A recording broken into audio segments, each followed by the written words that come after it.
These stories are first-hand accounts shared by Reddit users, detailing unsettling real-life encounters that left lasting impressions. Each narrative provides a chilling glimpse into moments of danger, survival, and eerie coincidences that might make you rethink your surroundings. Disclaimer: these accounts were originally published by Reddit users and are presented as personal experiences. While they are described as true events, their accuracy relies on the original storytellers. The details shared here are intended for awareness and cautionary purposes only. Viewer discretion is advised. Story 1. This hospital is not quite right. My older brother Luke was just recently in a car accident. This poor old lady hit him as he went through a green light. Thankfully, she had insurance. He was in a different part of town than usual, so he ended up in the closest hospital, not the usual one we go to. I'd never been there before, never even heard of it. But as soon as I got the call, I was on my way. "Luke, oh thank God you're okay," I said. "Yeah man, banged me up pretty bad though. Fucking old lady." He laughed. "What were you doing out here anyways?" He got sheepish. "Well, my car's totaled," he said with a frown. I didn't push him any further on the subject of his whereabouts, though I was curious. "I'd give you a hug but," I said, gesturing to his cast. "Hey, it's cool. Thanks for coming." "Of course. Well, other than this, how have you been?" "Oh, you know." "Yeah. Well, let me know if you need anything. I'm really glad you're okay." "Sure thing. Thank you for stopping by." "When are they letting you out?" "Should be a couple of days. I gotta get surgery for my hip." I winced. "Oh man, I'm sorry. I'll stay the night with ya." "Oh, are you sure? I mean, you don't have to do that for me." "Hey, come on, it's a perfect excuse to get out of work." He chuckled. "Yeah, you're right. Well, have a seat then." We sat around and chatted for hours until we drifted into sleep. I woke up to sunlight pouring through the cracked blinds of the window. My brother was sound asleep. I pulled out my phone to check the time. 8 a.m. Damn, I never get up this early. I guess sleeping in a chair will do that. Not long after, my brother woke up. "Hey there he is. I'm gonna go check and see if I can find some breakfast somewhere." "What do you want?" Surprise me." "Really? Come on, you don't want your usual?" "Yeah, fine.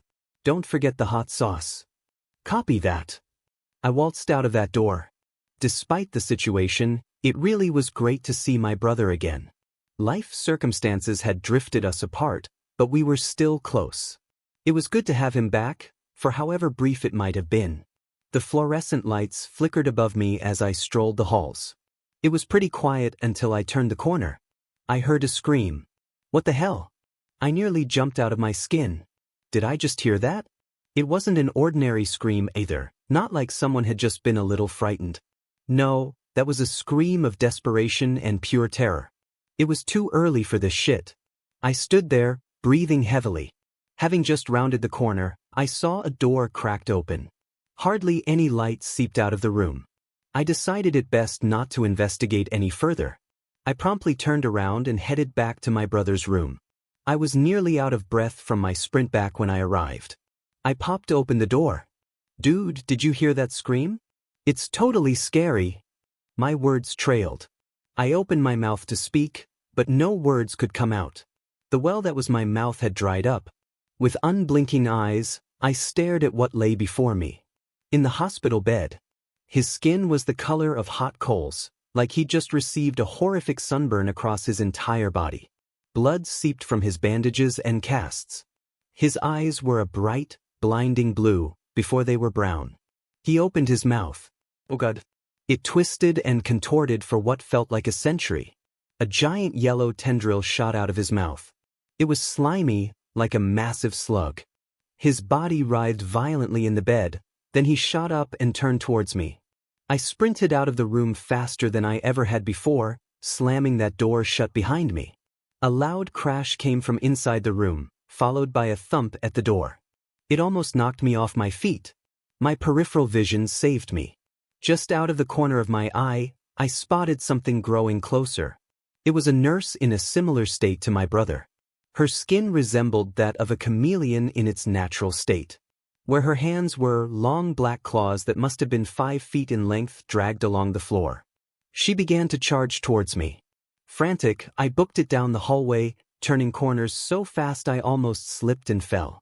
She didn't let up, keeping her breakneck speed the whole time she chased me down the halls. I had to find a way out and fast. Who knew what would happen if she caught me? The elevator. I hopped in and pressed that button at 1,000,000 miles an hour. The elevator seemed to take its time, as if it were mocking me. She rounded the corner, skidding across the floor. Then she charged towards me faster than ever. The sound of her footsteps rattled in my brain. My whole body shook as the door began to close. Come on. Almost there. As the door shut, she changed course, and I heard a door crash open. Oh God. The stairs. The elevator ride felt like a lifetime. I breathed so heavily I thought I would pass out. Waiting anxiously for that door to open, I hoped she hadn't made it downstairs yet. If she was there, I was as good as dead. Finally, the door opened. I turned my head every which way and dashed out of the elevator. A loud noise came from a few feet away. The exit was in sight. She had made it down the stairs, and she brought a friend. My brother. I kept glancing over my shoulder to gauge how close they were. I nearly ran into the automatic door and then zoomed out into the parking lot. Much to my surprise, they didn't follow me out. Or at least I didn't hear them. When I was far enough away, I turned around once more. I didn't see them at all. I found my car in the parking lot and collapsed into the driver's seat. That's when my phone rang in my pocket. A familiar number. My brother. Hesitantly, I picked it up. Hey, I heard you were in a car accident. Are you okay? He said. What? Oh God, something weird was going on. Who told you that? I asked. I got a call from the hospital. I stared out of the windshield of my car in disbelief. Something horrible was going on.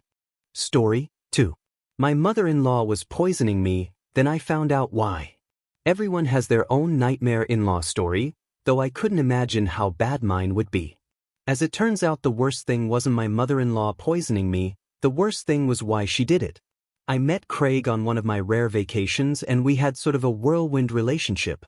We fell hard for each other and were married in a courthouse wedding within 2 months without ever meeting each other's families. Mine visited a few weeks later and after their initial shock really liked Craig. While we moved in together and figured out married life, I got to hear more about his parents who lived near the rest of his extended family a few hours away, though we never saw them. My work schedule is rough. I work 6 to 7 days a week and my off days are a blur of appointments and errands. I think in the 2 years before I met Craig I only left the city once. I finally got a few days off so we could head to visit his family about 6 months later. His whole family came over and everyone seemed thrilled to meet me, except for his mom, Betsy. She was cold and distant, and could sit there without saying a single word to me. It was creepy, but I kept trying to spark up a conversation. On our last day, he announced that we should take an afternoon hike up into the national park their house sat on the edge of. Betsy made lunch and I was changing to go out when it hit me, just waves of nausea. I wound up in the bathroom for hours that afternoon. I figure it was just a touch of something and thought nothing of it. We went back a few months later and again had a great time except for Betsy. She wouldn't talk to me, though Craig brushed it off and said she was just getting to know me. He finally said we could rent jet skis the next day and explore a lake in the next town as a way to get out of the house and unwind, which made me feel better. I was so excited to tell everyone where we were going, but it wasn't to be. After eating, I got so sick I could barely walk for the next 2 days. At this point, I started to get suspicious. No one else was sick, and we all ate the same food. It seemed like Betsy must have been up to something, but it wasn't until our next visit when a night in a romantic cottage another hour up the road was cancelled due to me getting sick that I was sure Betsy was poisoning me. Craig said I was insane. He said it must be an allergy to something his mom used in her cooking, which actually made sense, though I never had time for an appointment to get it checked out. Still, I decided on the next trip that I'd make a big casserole and bring it with us. If I cooked the food and served it, nothing could be added. Well, I hadn't had 2 bites before I realized I had left the wine I was drinking unattended while I was heating up the casserole, and my stomach was already doing flips. You know what happened next, and it was not pretty. I was so sure his mom was poisoning me, and I confronted Craig about it. I told him I wouldn't visit his family again if she was there. It was our first big fight, but he finally said he wouldn't force me to visit, and we could figure out how best to deal with the situation. She had never been nice to me, so it wasn't a loss. The next time I got time off, we decided we'd head to that little cottage we had rented before and not been able to use.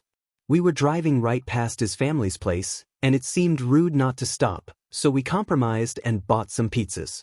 I even decided just not to drink anything unless it was water from the tap. We got in and threw pizza on our plates when one of his cousins arrived, and everyone briefly left the food unattended. I realized my mistake almost immediately and decided to try an experiment. Craig and I both had 2 slices, so I just switched our plates while everyone was in the next room. Craig was so sick I was really worried about him. The drive back to the city was awful, we had to pull off a lot, and he was a mess. We had been back home for 3 days before I broke down and told him I had switched the plates. I've never seen such anger before. The rage in his eyes is something I'll remember for the rest of my life. He shoved me into a wall and then came flying at me. He threw me over the couch, but I somehow managed to grab my keys and phone and ran out the door not even wearing shoes. I got lucky with the elevator and made it to a friend's place safely, finally turning off my phone after I missed his 47th call. I had no idea what to do or when it would be safe to go home. It was the scariest time of my life. It was 2 days before I turned my phone back on, and when I heard the message from the police, I drove upstate immediately. Craig was dead. Betsy had shot him after he broke into her house and charged at her with a knife. I learned that Craig had been married once before, and his wife had died on a tragic hiking accident. Craig made a lot of money in the life insurance payout, and Betsy always suspected Craig had killed her and was nervous about letting him be alone with me, especially out in the remote area he was so familiar with from his childhood. So she ensured that every time he planned an outing that I would be sick. It wasn't easy, but she didn't think I would believe her, as no one else had ever shared her suspicions about Craig. I found the life insurance policies he took out on me without my knowledge afterward, and refused to press charges against Betsy. She was only trying to protect me. I still visit her from time to time when I need to get out of the city. I love her cooking. Story 3. My husband brought home a fake daughter. This is not my child. That was all I could think of. Honey, said my husband, is everything all right? Who is this? I said, staring at the little girl I'd never seen before, standing in my house, dressed in my daughter's clothes. Where is Liza? My husband gave me a worried look, and the girl whose Liza looked positively terrified. What do you mean? Said my husband. Are you feeling all right? Why was he evading my question?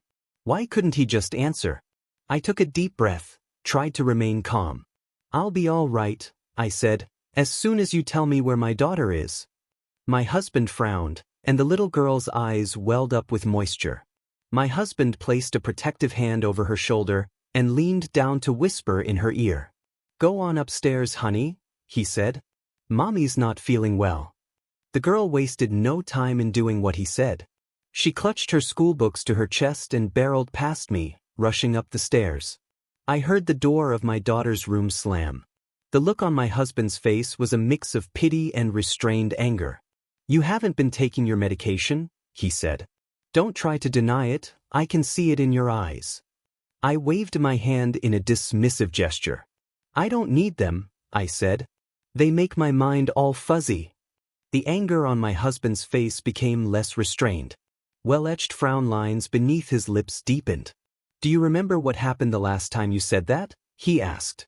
The suggestion was enough. A swarm of shattered and confused images flooded my mind, like the wave of nausea that comes before vomit.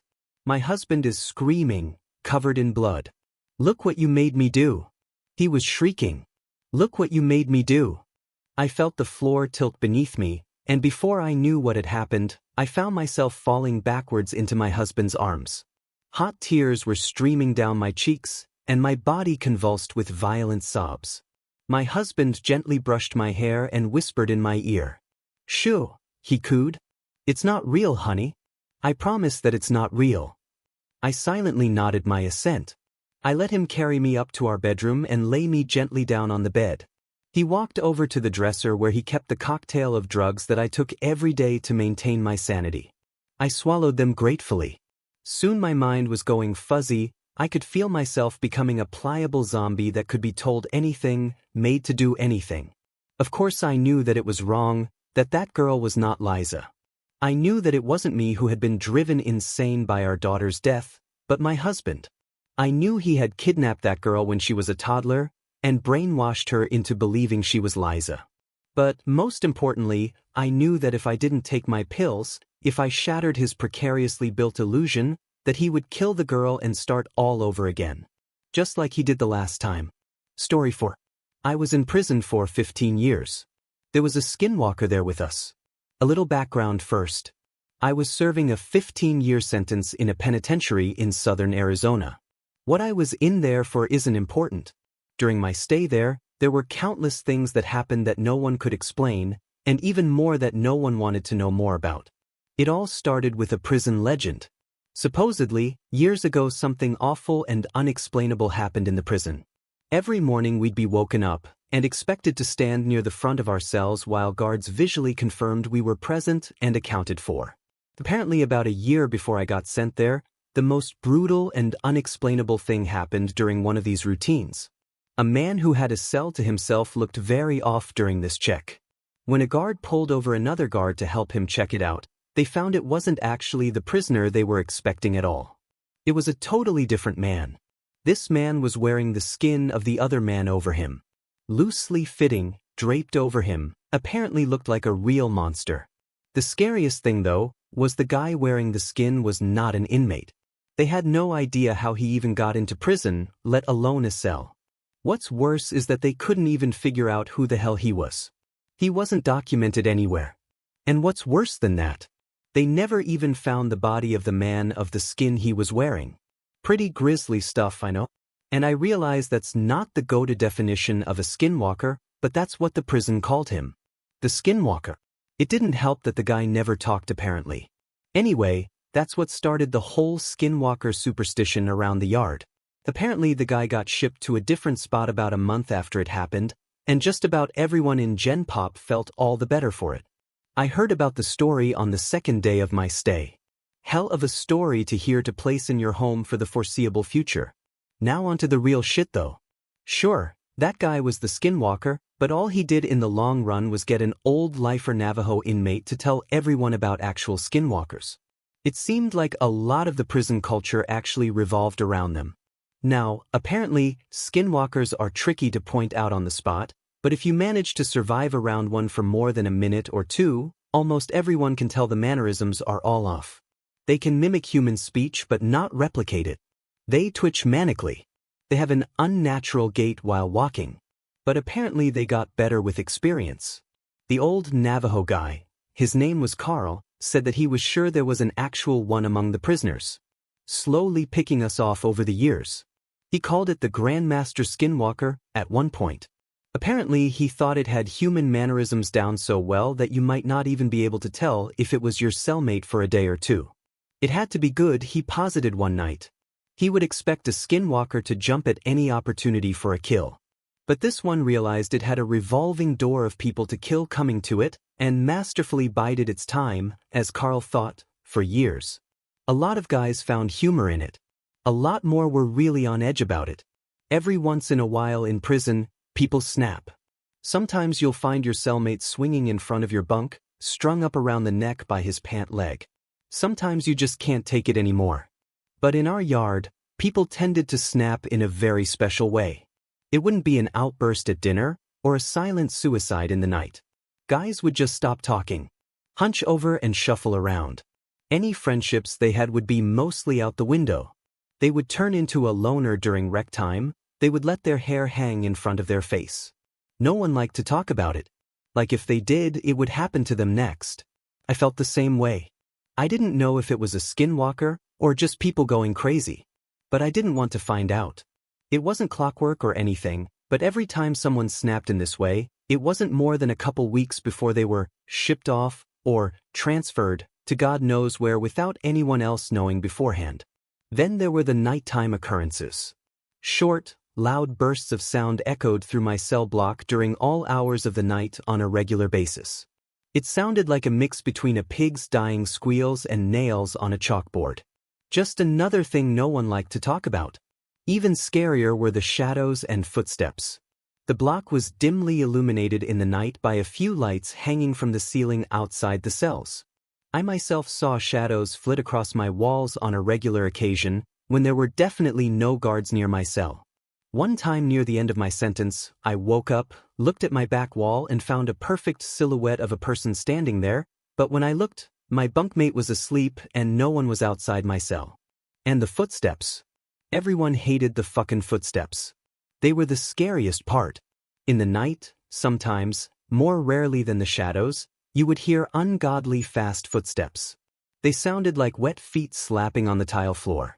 Whatever caused them would fly from one end of the block to the other in a dead sprint. Whatever it was inhumanely fast. If you happened to be awake before it started, by the time you heard the footsteps on one side of your cell and whipped your head around to see the thing run by, it sounded like it was 3 cells past you. Everyone hated the footsteps. I agreed. I thought they were the worst. I was released from that place about a month ago, and I have more stories than I can count. I swear it was nearly my turn. About a week before I was discharged, my cellmate and a good friend of mine snapped. In the same kind of way. I didn't sleep for an entire week. Well, I did sleep of course, but never for more than a few minutes at a time. Never turned my back on the guy. The scariest thing? I woke up one night to him somehow snaking his body through the bars of our cell. For reference, I couldn't get anything past my shoulder through them. The worst part though, he was coming back into our cell. On the day of my release I didn't say a word to him. Just left. He seemed fine with it, so was I. I had made it through 15 years of prison fights, gang disputes, and for all I know, skinwalker abductions. I left through the front gates, a free man. As I walked along the fence for the rec yard, I spotted my cellmate, standing off on his own, like he had for the last week or so. I shook my head, not even really sure if it was him anymore. I took one last look over the yard, this time from the other side of the fence. I wish I hadn't. There, standing off on his own, on the other side of the yard, was Carl. Slouched over, eyeing the other inmates and twitching manically. Story 5. My son asked me to check the closet for monsters. I didn't need to. I recently went through a pretty nasty divorce, but I got the only thing that mattered out of it: full custody of my 4-year-old son. Lost nearly everything else in the process, so we had to relocate to a new house with barely any luggage or furniture. Truly a fresh new start. I heard him call for me during our first night at our new home. It was a little after midnight, I think. I went to check on him to see what was wrong and sat by his bedside. He was wide awake and asked me to check the closet for monsters, which wasn't surprising given the circumstances. He's still just a little kid, and without even taking into account all the crap he's been put through thanks to my shitty marriage, moving into an unfamiliar, barely furnished home must be a lot to take in for someone his age. And you know how they say that your brain always stays half awake when you're sleeping in a new environment, right? That's all pretty much what went through my mind in a flash as soon as my son spoke. It was no big deal. It was all normal, I thought. But something else almost immediately clicked inside my brain, before I even got to look at where my son had pointed to while he made his innocent request. Something was wrong. I turned my head and looked, and it took everything I had in me to not give in to fear and terror, all for the sake of my son. When you become a parent, you have to protect your children no matter what, always putting yourself in harm's way if necessary and spare them any and all kinds of things that might hurt them. That's why I didn't freak out. I couldn't, not when we had barely just started our new life. I had to protect him, and at that point in time as I sat on his bed I only knew one thing. We had to leave the room. We had to leave the house immediately. "All right, champ, of course," I said, faking bravery. Then I made a request of my own as I lowered my voice and got closer to him. "Hey, how about you step outside for a minute? If there's a monster in there, I'll have to kick its butt all over your room." He chuckled and said, "Okay." I made sure to put some extra emphasis on the word, but, because it's something that always cracks him up when I say it. Fortunately, he got stuck on that and not the fact that I was indirectly admitting to the possibility of there actually being a monster. As soon as he left the room, my mind raced as it started to put together the best and most efficient route to take him out of the house while picking my car keys and phone on our way out. When I heard the closet doors slowly creaking open behind me, I knew it was time to go. I jumped out of the bed, exited the room, and grabbed my son. We were out of the door and inside the car and moving in under a minute. I told him I couldn't sleep, so we were going out for some ice cream to celebrate. He was a little taken aback and asked, "Celebrate what?" To which I replied, "Just us two together, I love you, buddy." It was by no means a lie, but I just had to make sure that he was all right and wouldn't think of anything else as we literally fled our new home. As I mentioned earlier, the house was a new environment for the two of us. I'd been there a couple of times before, cleaned it all up by myself and assembled what little furniture we had, so I knew for a fact what belonged where and what didn't. And I know his room didn't have a closet. Story 6. I saw something on the evening news that I can't explain. My work friends and I were out at our favorite pub last night. Not a really fancy place, but, cheap beer and close enough to home that I don't have to drive. The night started out normally enough, the four of us crammed into a small table off in the corner, mostly talking shop and shitting on our boss. Being this was the middle of the week, there weren't too many other people around, maybe around 8 or 9 others in the whole place. Everybody just kinda keeps to themselves, sorta people you'd expect to see in a pub on a Wednesday. Anyway, from where I'm sitting I have a pretty good view of the TV behind the bar. Jesse the bartender is kinda lazily flipping through channels and passes by our local news channel. There's a brief burst of orange and red on the screen which I register as a fire happening somewhere, which then disappears as Jesse switches over to the next channel. Something about the image looks oddly familiar though. "Hey Jess, can you switch that back?" I call out to her. The news comes back on, and suddenly I recognize the building in the frame. It's my building and it's burning. "Holy shit," I say, loudly enough that a few people follow my gaze to the television. "That's my apartment." The crowd in the bar falls kinda quiet, everybody staring up at the screen now. The screen shows a wide shot of the outside of my building. The camera must be set up on the north end of the block because I recognize a lot of shops on the ground floor, property management, dry cleaner, convenience mart, etc. The top left corner of the building is aflame. It's not a huge fire by any means, but it looks like a few units between the top 4 floors or so have already been engulfed by the flames. "Jesus, man," one of my coworkers says. That sucks." There's an uncomfortable murmur of agreement that passes around the table. I mean, I don't blame them, I wouldn't know what to say in this situation either. "Yup, I agree," just as awkwardly. Thankfully, my apartment is only about halfway up and located on the west side of the building. I cross my fingers, hoping my stuff will be okay. The camera cuts to a reporter on the scene. He's standing a little further away. Looking at the shops in the background, I can tell he's across the street on the northwest corner of the building. "Firefighters are expected on the scene any moment," he's saying, "and hopefully they'll be able to contain this horrible inferno before it spreads any further." As I was saying before, it's very fortunate that everyone was able to evacuate the building before things got too bad, or who knows what tragic events may have unfolded. "He's really laying it on thick," my other coworkers joked. I chuckle a bit. All things considered, at the moment it really didn't seem all that bad. But then, a few moments later, hang on, the reporter on TV says, "We're getting some updated information." It seems, hang on one moment, while we readjust the camera. The previously locked down camera starts to shift, the angle focusing on an area of the building about halfway up the west side. All the lights in the building are out except for one. I feel a weird creeping sensation as I start counting the windows from the bottom.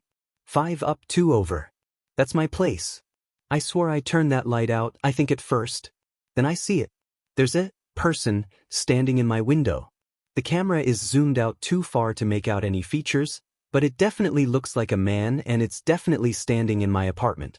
I watch petrified as the camera zooms in closer, the reporter babbling on about the overlooked, ill-fated soul still trapped in the blazing such and such.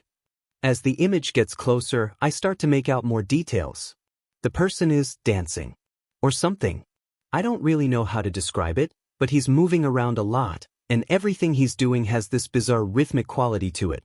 He starts waving his arms in the air, back and forth, and then he's waving them up and down at his sides.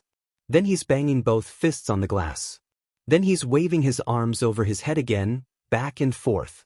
Everything he's doing is to the exact same tempo. 1, 2, 3, 4, 1, 2, 3, 4.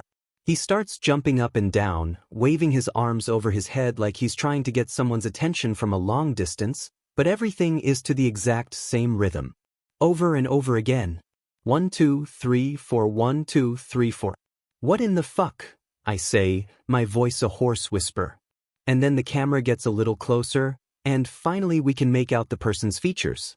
It looks almost exactly like me. It's wearing the exact same clothes that I'm wearing now, clothes I changed into moments before leaving the apartment earlier. Its face looks almost exactly like mine as well, except for its eyes. Its eyes are far too big for a normal person. It also has this almost comical look of horror on its face. I don't even know how to describe it. Imagine if someone were pretending to look scared, but as a joke. It would have almost seemed funny if the circumstances were different, but instead it was just extremely unnerving. No one in the bar is talking now. Everyone is fixed on the TV. The person is still swaying and waving around, beating its hands on the glass or jumping in circles.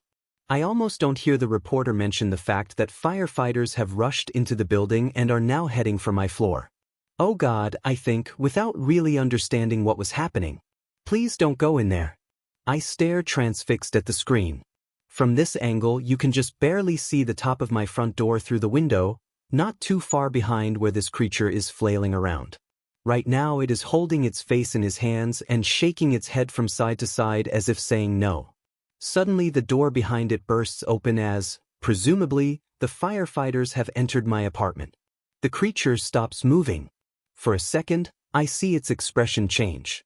The comical look of horror is gone, replaced by a huge smile filled with enormous, pointed teeth. Then the lights go out. We all just sat there, staring at the screen as the camera slowly zoomed out from the now dark window. No one says anything as we all quietly pay our bill and leave. I went directly to my sister's place across town and asked to stay with her. I told her there was a fire at my apartment and that's it. When I tried to find footage from the news online later that night, it seemed like they had edited that last part out. I don't know if any of you on this subreddit know what that thing was, but I hope they didn't put out that fire. I hope they let the whole fucking place burn to the ground. Story 7. The Climb. I want you to kill her, the voice echoed. Low, monotonic, unwavering. In front of me was my mother, crucified haphazardly upon a ramshackle wooden cross. Rivets were driven through each palm, with rope fastenings in place around her ankles and shoulders to keep her in position. Her eyes, red and cracked from exposure, pulled open by tape, to reveal pupils dilated with fear. Her mouth was sewn shut, muffling her tired pleas. This is hardly an existence, the voice licked. I surveyed my surroundings. I was in a small, square room, with metal walls no larger than my studio apartment. The roof, however, was missing, replaced by an empty void that seemed to stretch endlessly into the darkness above. About 5 feet in front of me was my mother, writhing weakly against her restraints. 5 feet behind her, an impossibly tall ladder stretching into the abyss. What are you waiting for? As if you care, the voice prompted. Who was talking? Where was this voice coming from? Its warm presence swaddled me like a warm blanket. In one swift surge, the gravity of the situation dawned on me. I didn't know where I was. I didn't like being lost. I felt the kick of adrenaline into my bloodstream. My heart beating against my ribcage. My hands clammy. I clenched them repeatedly. Open, closed. Open, closed. I needed to get out of here. End her. My gaze dashed to my right-hand side to find a surgical stand stocked full of pain-inflicting paraphernalia. A knife. A rope. A pistol. Razor blades, full needles, strange pills and powder. An arsenal fit to maim, disfigure, destroy. I reached for the razor blade. I could cut the stitching on my mother's mouth, garner some insight into what the fuck was going on. My mother always knew what was going on. With the razor blade in hand, I walked gingerly up to my mother, whose eyes lit up as I approached.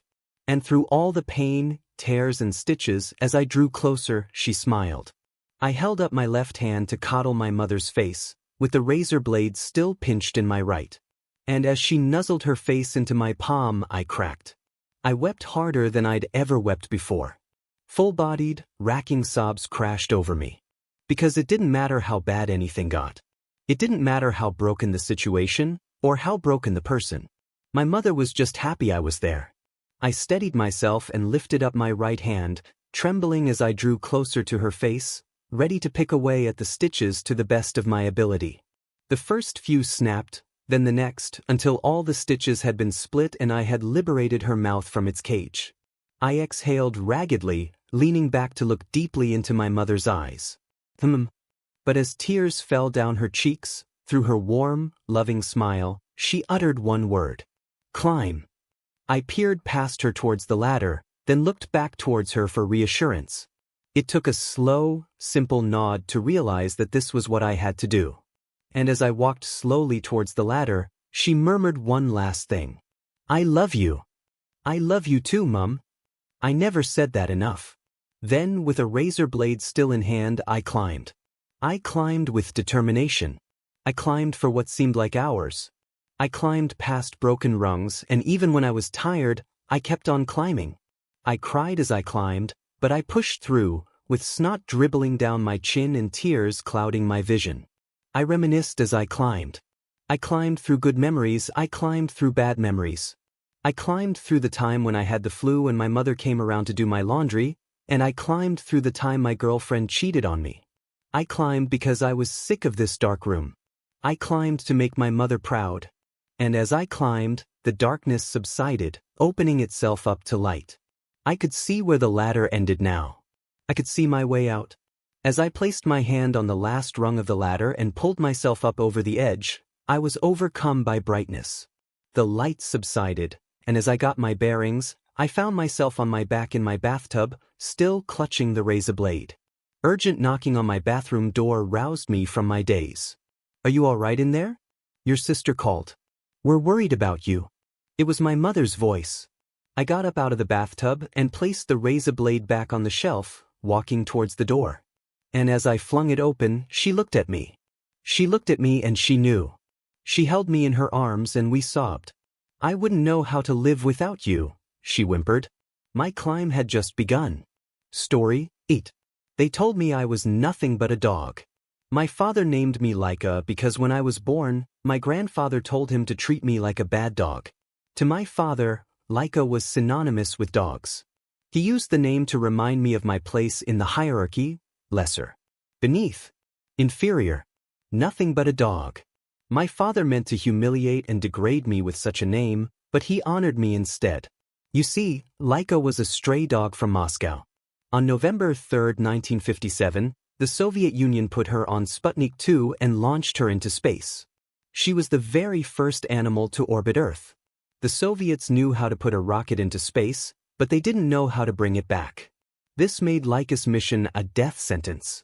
Shortly after reaching orbit, the interior of Sputnik 2 became catastrophically hot, far too hot for mammals to tolerate. Mere hours after launch, Laika died an agonizing death. She perished the same way she'd lived, lesser, beneath, inferior, abandoned, unloved, nothing but a dog. I spent many hours imagining her terror, pain, and loneliness. How would it feel, spending my last hours hurtling through divine darkness in a metal bucket? What must it be like to not understand what I was seeing, or why it was suddenly so loud and so hot? What must it be like to not understand why, after being plucked from cruel streets and dropped into a bustling world of kindness, I was now alone? Perhaps I would think I'd been a bad dog. Perhaps I'd think this was my punishment. Punishment is my mother tongue. I know what it was like to be punished for transgressions I cannot remember or understand, to be hurt so badly my heart rate triples and my mind flies out the window and soars into the stars, retracing Laika's doomed flight while my husk squirms and weeps on the floor of a dirty house 68 miles below. Even so, I adapted to punishment. As I said, it eventually becomes a language. Given enough time, anyone can learn a language. What I could not adapt to was fear. As a child, I was afraid of everything.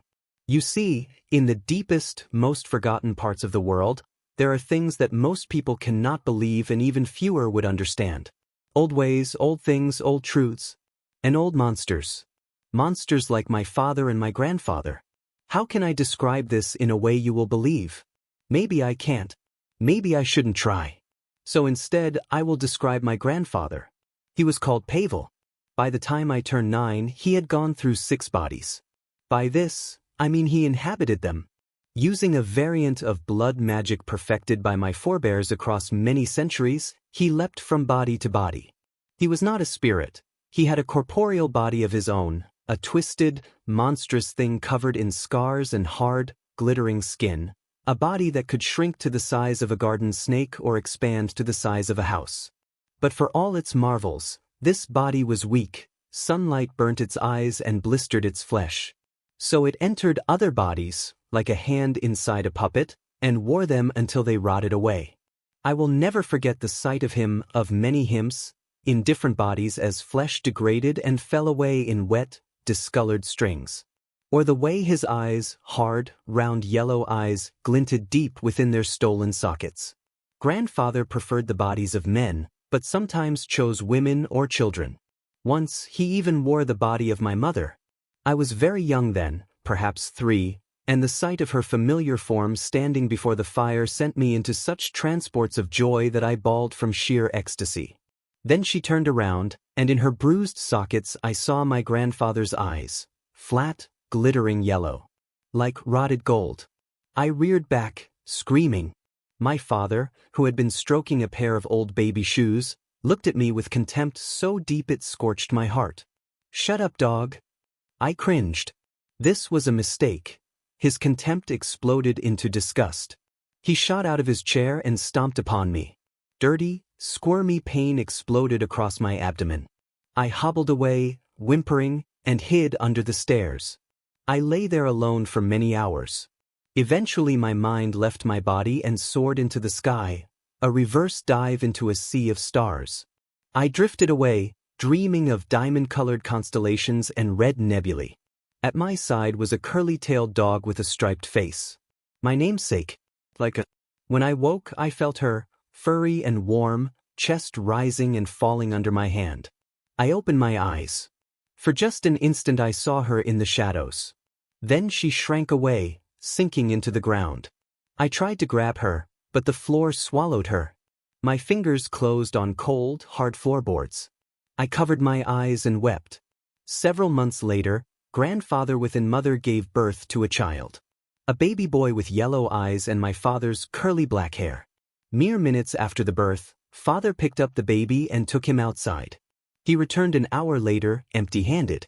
Spurred by horror, I immediately ran out into the night.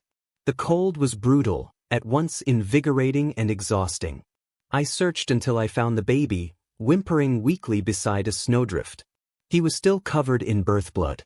I named him Alexander and brought him home. When I walked in, father immediately slapped me. I reeled back as stars rocketed across my vision. "Never," he hissed, contempt dripping from every syllable, "never disobey again. Give him to me now." He reached for Alexander, but grandfather stopped him. I looked up and swallowed a whimper. Grandfather stared back at me through my mother's rotting face. The mouth, puffy and discolored, with an oddly detached look, quirked into a smile. "No, let the dog keep her pup. We have other concerns." They certainly did. They worked together, and they worked constantly. Father kidnapped victims, and grandfather used them. Whenever father brought a new victim to the cabin, grandfather used his hands, long, hideous things marked with scars and covered in strange, glittering flesh, to tear out the victim's tongue and crush their feet. Then he would wait until nightfall, because remember, sunlight burned grandfather's eyes and blistered his skin, and carry them to his chapel. His chapel was an ancient stone structure at the base of a wooded hill. Within the chapel were 3 red windows and 6 rough-hewn pews. At the end of each pew sat desiccated corpses, facing the altar like sentries. I hated grandfather's chapel. The very air weighed upon me whenever I entered, crushing my heart and poisoning my lungs. The worst part was the fear, electric and paralyzing, inescapable. Luckily, I was just a dog, and dogs do not spend much time inside chapels. But dogs hear screams. Even screams from far away, echoing down forested mountains long into the night. Grandfather did not often leave his chapel, but when he did it was always in the wee hours of the morning. I know this because my father and I were required to hold vigil until he walked through our door. Whenever grandfather came back from his chapel, he looked human again. Smooth skin, wide smile, good proportions. Sometimes he looked a bit like father. Sometimes he looked like his victim. It was as incomprehensible to me as outer space would have been to Laika. The stream of grandfather's victims never ended. Vagrants, the elderly, the travelers, orphans fleeing violence. There were so many. So many. If it weren't for Alexander, I would have withered into nothing. He was more than a brother to me. For all intents and purposes, he was my son. Neither father nor grandfather cared for him. They didn't even feed or clothe him. I had to feed and dress him with what little I had. Despite my best efforts, he never learned to speak. That isn't to say he couldn't communicate. He could, with gestures and facial expressions and nonsense syllables, but language eluded him. But it was all right. He grew into a sweet, curious boy with freckles and long, delicate hands. Over time, his terrible yellow eyes mellowed into a clear, bright green. He was my life. He was my heart. But he wasn't enough. One night, as a little girl's screams came shrieking down the mountain from grandfather's chapel, I finally went to my father. I lay prostrate at his feet, which is how he taught me to approach him. The wooden floor was rough and painfully cold under my fingers. "Why, father? Why do you do this?" He sat in his chair, watching the fire. In his hands he held a pair of white baby shoes. "Because your grandfather and I must live, little dog." "Will I have to do this to live?" "Yes." "Then I don't want to live." "I understand," he said. His grip tightened on the shoes. "But you don't have a choice." I choked back a sob and waited for the dismissal. I could not come to him without crawling, and I could not leave until he told me so. Instead, he said, "Stand up, Laika." Hearing my name was like being doused in ice water. He never used it. By that point, in fact, I'd almost forgotten I had a name. I said, "Stand up, Laika." It was a struggle to obey. Fear made my bones rubbery and my muscles weak. Father held out the baby shoes. "What do you see?" "Shoes." My voice quavered. "Old baby shoes." "Those shoes," Father said, "belonged to my sister, Alexandra. I loved her more than anything. More than life. More than my parents. More than your mother. More than you. She was my heart." I watched him. The firelight threw his face into relief, creating crevasses out of wrinkles. His curly black hair shifted like smoke, and his long, sharp nose looked strange and monstrous. Paralytic electricity swarmed my skin, so much like the chapel that I could have wept. "On my 12th birthday," Father said, "your grandfather boiled a pot of oil and called Alexandra to him. She and I were going to pick wildflowers later, so she was dressed in her finest clothes, a blue dress and white shoes. These shoes." Father did not speak for a very long while. "She was my heart," he finally repeated. "When my heart broke, I broke. It made me like my grandfather. Someday I will be just like him. I will live forever. You will too." That night, I had a nightmare of a little girl with sunken yellow eyes melting into blisters as my mother's rotted body doused her with boiling oil. I woke up screaming. Moonlight streamed through the window, drenching my room in celestial silver. My heart thumped so wildly that I could see my nightshirt moving. It wanted to escape. I wanted it to escape, too, because without it I would die, and when I was dead I could sail the stars with the other Laika.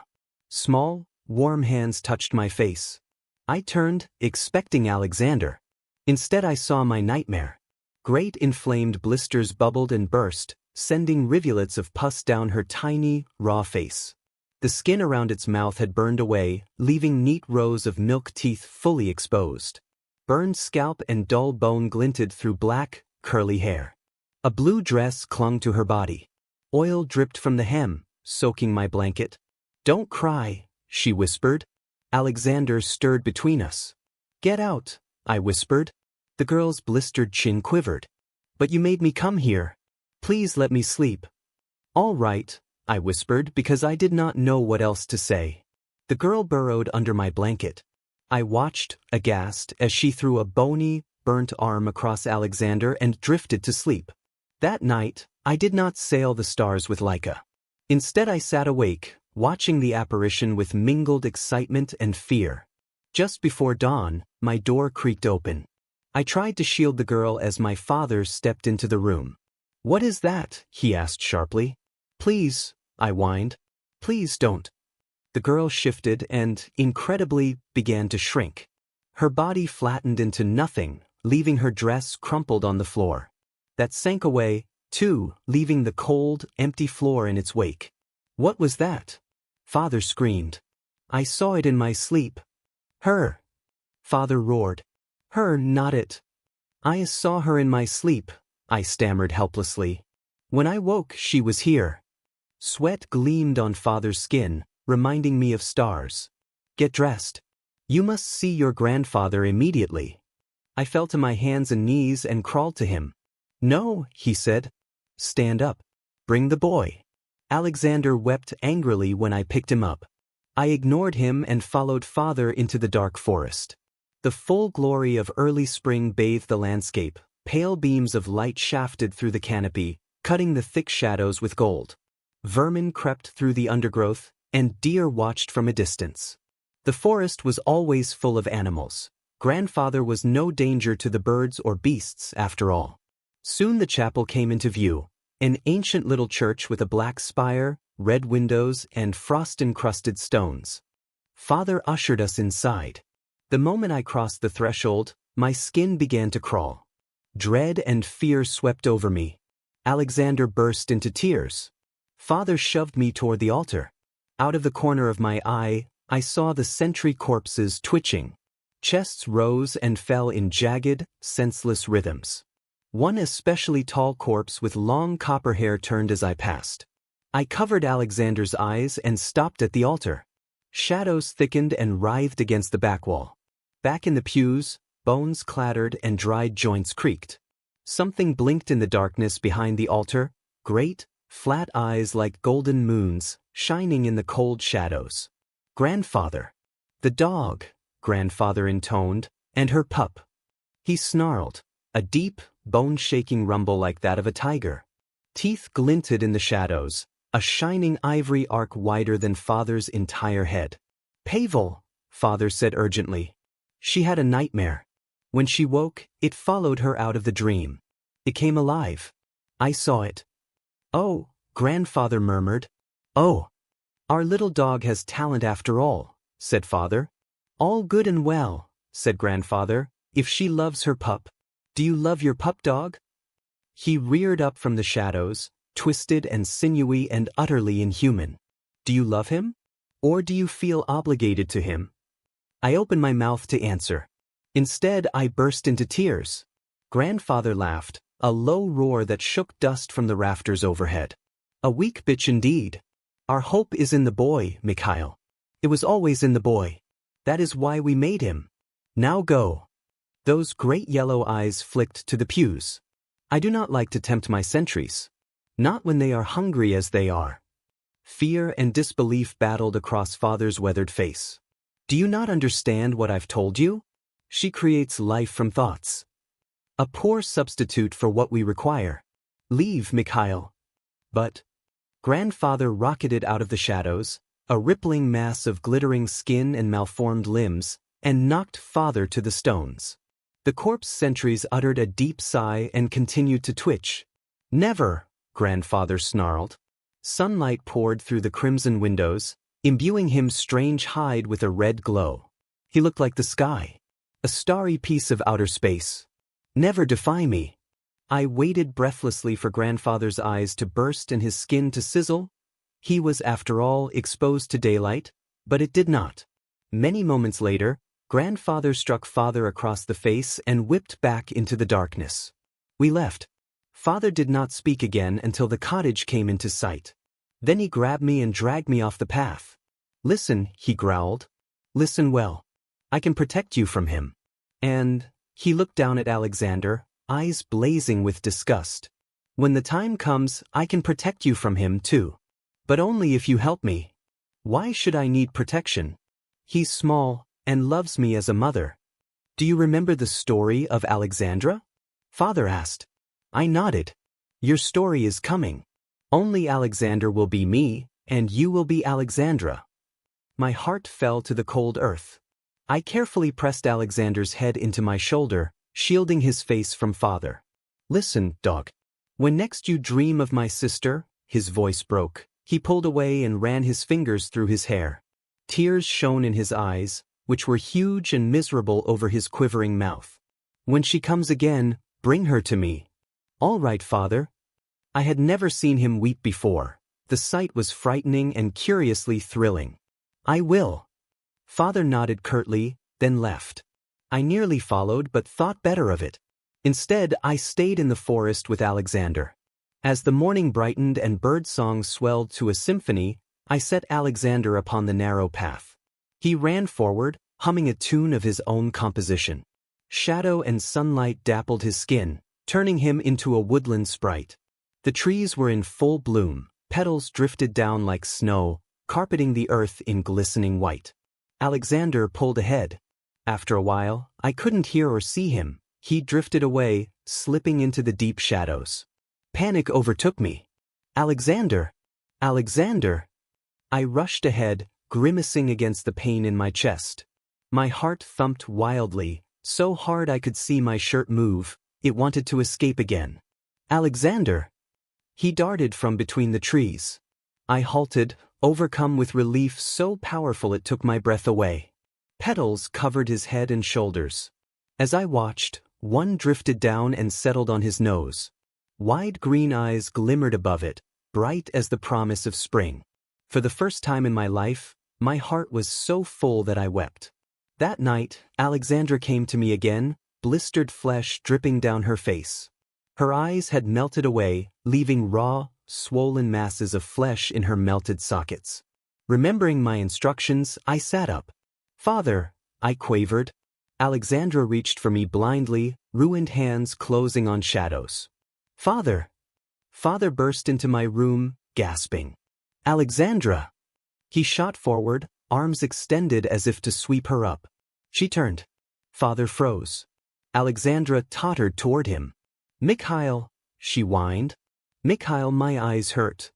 Father collapsed and covered his eyes as Alexandra approached. She left a trail of pus and oil, shining like a tiny river in the moonlight. Mikhail, my hands hurt.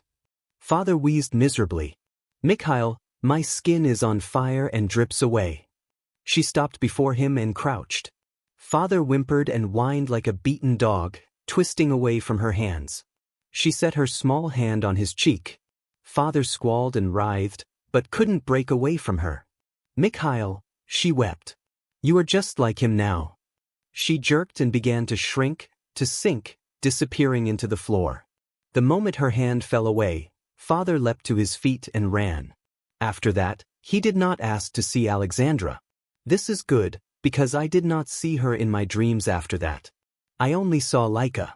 I spent most nights drifting among the stars with that dear, doomed dog at my side. Imagined or not, the sights were glorious. Incomprehensibly beautiful star formations, planets, great multicolored expanses of celestial mists. Sometimes I woke, bleary and incoherent, and felt her fur against my skin. But by the time I opened my eyes, there was nothing. One winter morning, I woke very early. My stomach growled immediately, and no wonder. Father hadn't fed me for days. I'd fed Alexander with table scraps and tree bark. That, I decided, would change today. I crept into the kitchen. There wasn't much, there never was. But I scraped together what little I could and turned around. My grandfather sat at the table, great golden eyes shimmering in his terrible face. Little bitch, what have you done to your father? He no longer hunts. He no longer eats. He no longer obeys. I felt like I was back in his chapel, crushed by darkness, heavy with dread, on the verge of panic. Your ability, said grandfather, has not been seen on this earth for 1,000 years or more. Of course, the ability wasn't of Earth. I'd no doubt come across it while sailing through space and breathing stardust. It's just nightmares. No. You take the dark things of the world, the fear, the hate, the pain, and channel them into physical form. And that is just the beginning. You will be able to do anything. You will make bodies. Permanent, perfect bodies for me and for you. The relish in his voice made me sick. He said, "Our women have always been weak and talentless. I thought the same of you, little bitch." Tears pricked my eyes and my bones thrummed as if struggling to break through flesh and run away. But it was no use. Destiny had already bloomed between my grandfather and I, heavy and foul with the promise of despair. Grandfather whispered, "Listen closely, for you will only hear this once. I was wrong." He left. I ran to the window and watched him hurtle through the trees as sunrise threatened. Back to his chapel. I waited until the sun was up. Then I ran to my room, bundled Alexander in every bit of clothing I could find, and left. We followed the path for many miles. Our home was hours and hours from the nearest town. We wouldn't reach it until long past nightfall. I could only hope that grandfather wouldn't notice our absence until the following day. It wasn't an unlikely hope. Grandfather spent most of his time in the chapel. The second this thought crossed my mind, a glittering dark shape leapt out of the trees and knocked Alexander from my arms. I caught a blur of twisted limbs and nightmarish hands, of great yellow eyes like flattened moons. Alexander screamed as a torrent of blood splattered across the snow. It sank quickly, melting red canyons through the pristine white. Grandfather at me, narrow sides heaving. Then he leaned down and tore out Alexander's throat. I screamed. Birds took flight and mammals ran through the undergrowth. The piercing note echoed off the mountains. The pain within it should have ended the world, but there was no one to hear and no one to care. Grandfather grinned. Alexander's blood and sinews clung to his teeth. I broke. I felt it, the crushing weight of sorrow, the almost physical sensation of my spirit tearing and bleeding out into my guts. I fell to my knees and cradled Alexander's head for hours.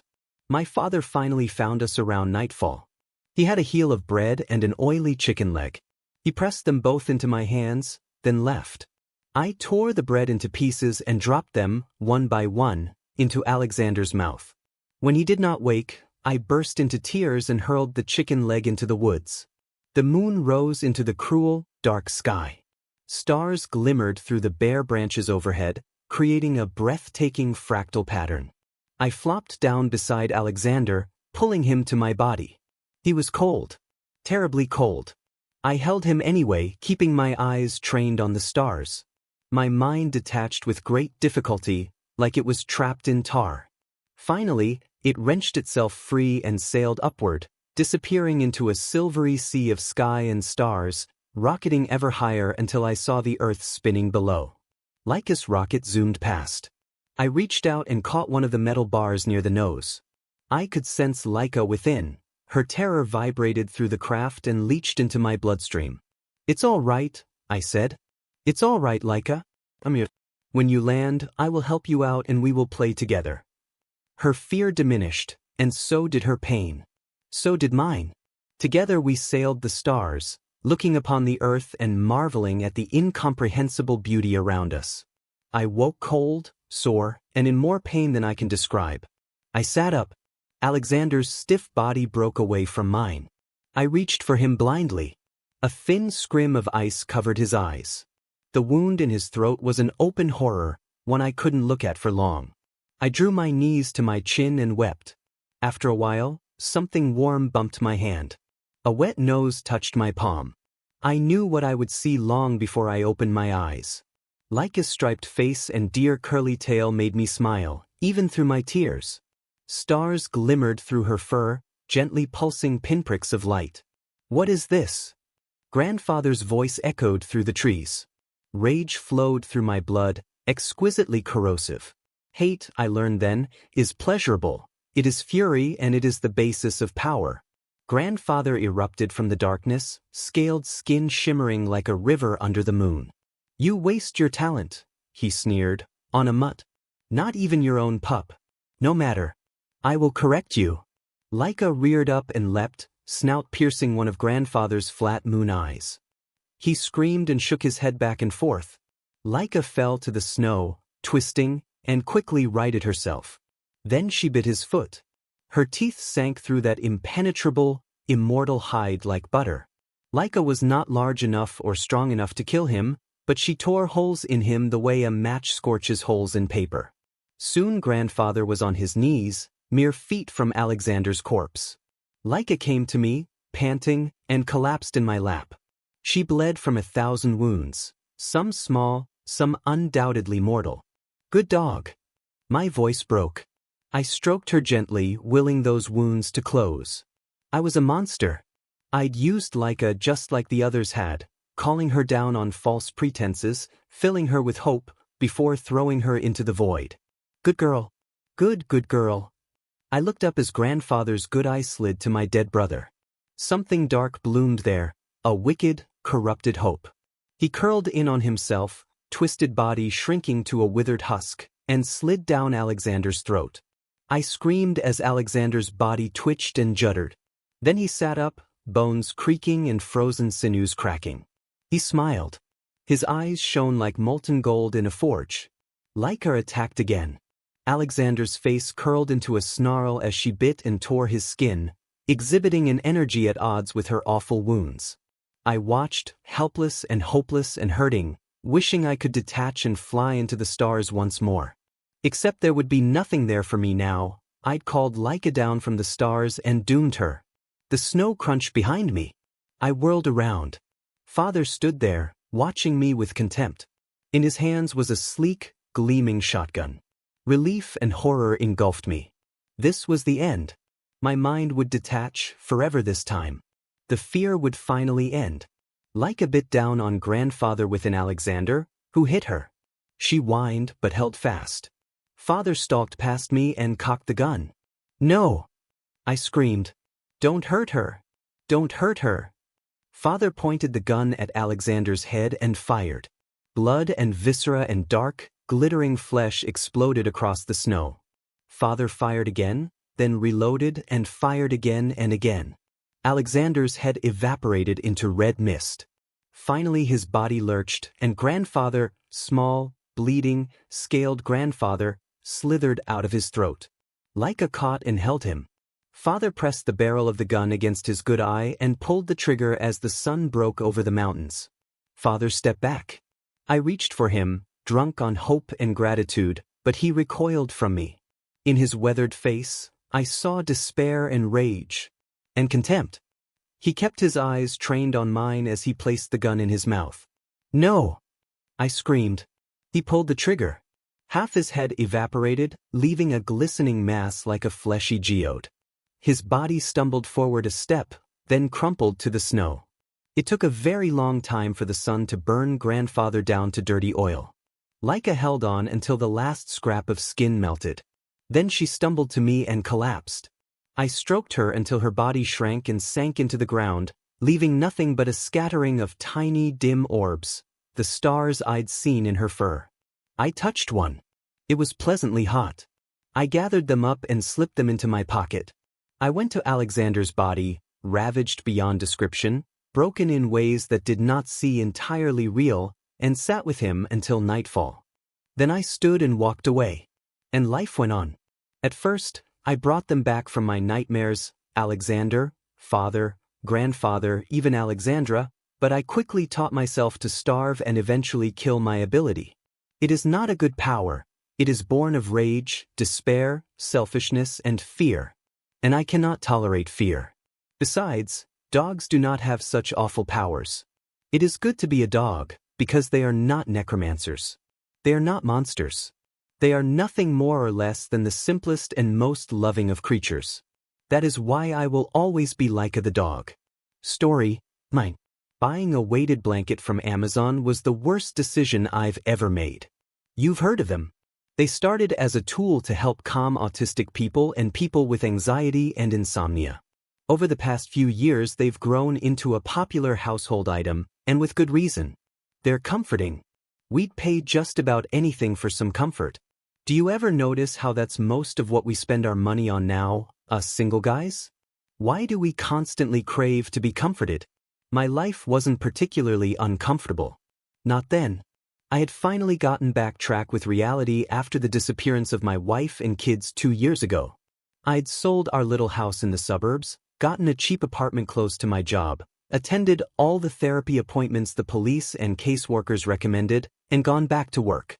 I still couldn't sleep for more than an hour or two a night, even with the medications they gave me, but that was okay. The worst of it was over. Shock and grief can only last so long. I got one anyway, ordered the thing off Amazon. In queen size, like all my bedding, even though my queen no longer slept in it. It arrived ridiculously late. I'm a Prime member, and I selected the free 2-day shipping. But it at least had gotten there, so I didn't send a complaint, despite the state it was in after its long journey, not in the familiar smiley cardboard box, but in a shapeless lump haphazardly placed halfway on my front doorstep, halfway in the parking lot. It had been clumsily wrapped in brown paper and tied with a string, and possibly kicked the whole way here, from the look of it. It's like a quaint, rustic thing, I announced, to nobody in particular, as I dragged it into my apartment. A present from Grandma, back home, on the ranch. But even talking to myself couldn't convince me. It looked like a bomb, delivered straight off the set of an action movie. The package was beaten up, stained, and the rough jute string was frayed and nearly falling apart. It looked singed in several places, too. It took me 2 hours, 3 gin and tonics, and a hearty microwave dinner to work up enough courage, or suicidal depression, to actually open the thing. The blanket was bundled into a poorly folded cube, held together by another length of the same string that had bound the paper. I wasn't impressed with its packaging, but the blanket itself looked all right, plush, quilted blue microfiber with thick seams, and felt like it was the right weight. It smelled normal, you know that clean but vaguely chemical-ish odor new blankets have. I checked the tag, wondering if I ought to clean it, but the ink was smeared and blurry. It seemed risky to throw it in the washing machine without knowing the correct settings to use, so I just threw it over my duvet and went about my business. At around midnight, I decided to give it a try. I had nothing left to lose. I'd spent hundreds of dollars on my bed over the past few months. The newest and best quality memory foam adjustable cooling mattress, 1,000-count Egyptian cotton sheets, customizable filling pillows, and none of it had brought me a single good night's sleep. Honestly, I expected the same to happen that night, but it was fun to pretend. I slid between the cool sheets and pulled the blankets up over me.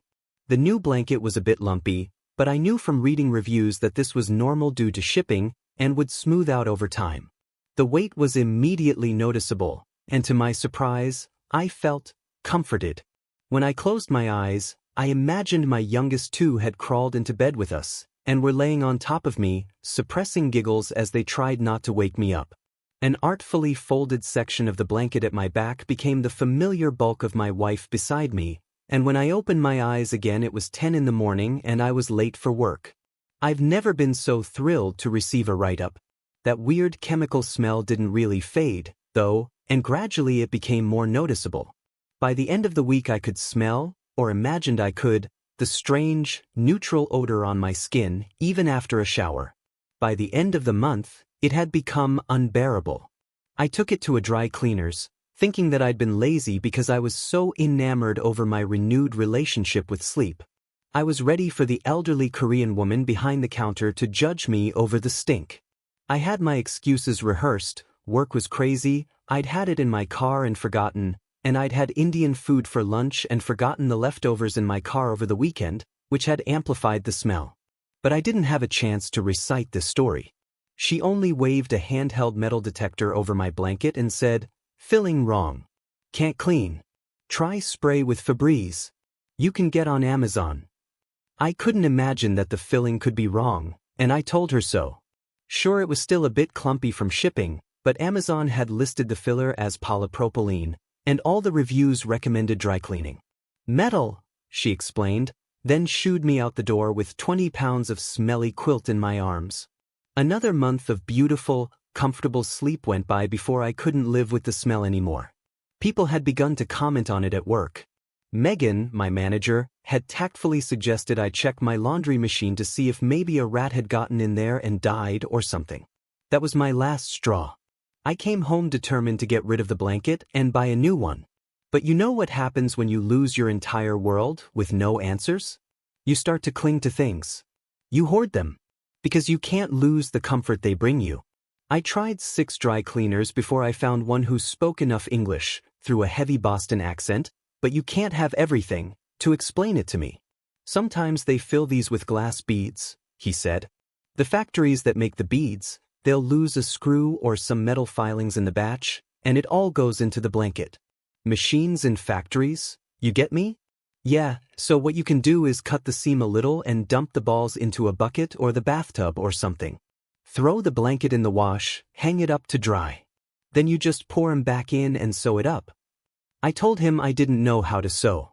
You can get a funnel off Amazon for a few bucks, he said, and shrugged at me in a particularly apathetic sort of way before turning back to a pile of stained panties.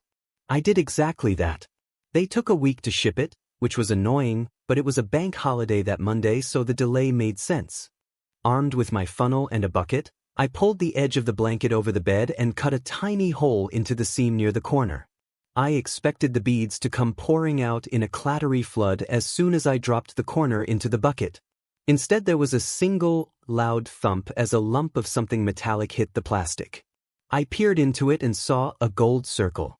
A wedding ring with a fingerprint carved into it, and an inscription on the inside that I couldn't see because a chunk of meat and bone were still inside it, but I knew what it said. It said, "To love's eternal glory." It was my fingerprint on the band. My mind went blank and I lost control of my legs, forcing me to sit heavily on the edge of my bed.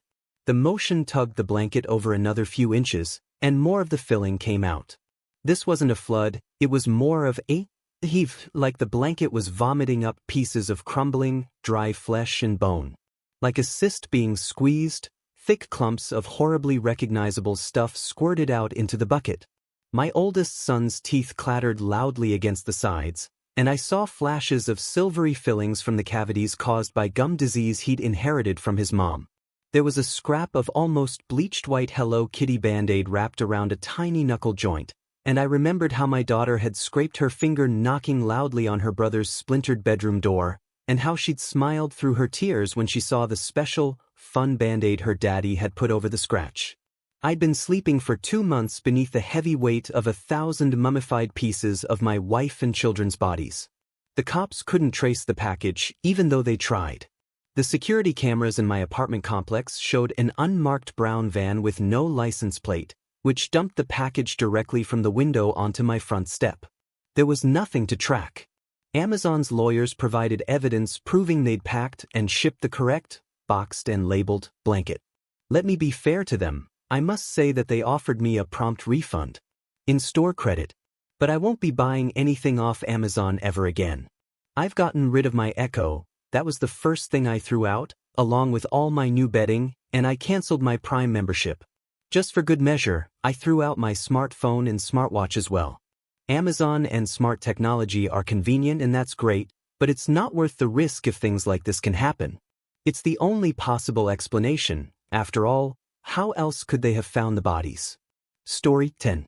I found the bunker of a prepper family who went missing 3 years ago. Dr. Daniel Vance was a smart man. Too smart for his own good, maybe? 40 years old, a lecturer in fluid dynamics with a mind made of shapes and numbers. No one knows why, but one day, on a whim, he crunched the numbers on the apocalypse and came to a troubling conclusion. He didn't share exactly what it was he'd deduced, but given that he immediately quit his job and liquidated his many assets, it's fair to say it wasn't positive. Swept up in the wake of this tremendous upheaval was his wife, a 24-year-old PhD student who had grown infatuated with Daniel some time before. She loved the strange bear of a man who could just as easily build a log cabin as he could explain the idiosyncrasies of an asteroid's orbit. Speaking to Daniel always left you with the profound impression he was right, so when he told her what he wanted to do, she agreed.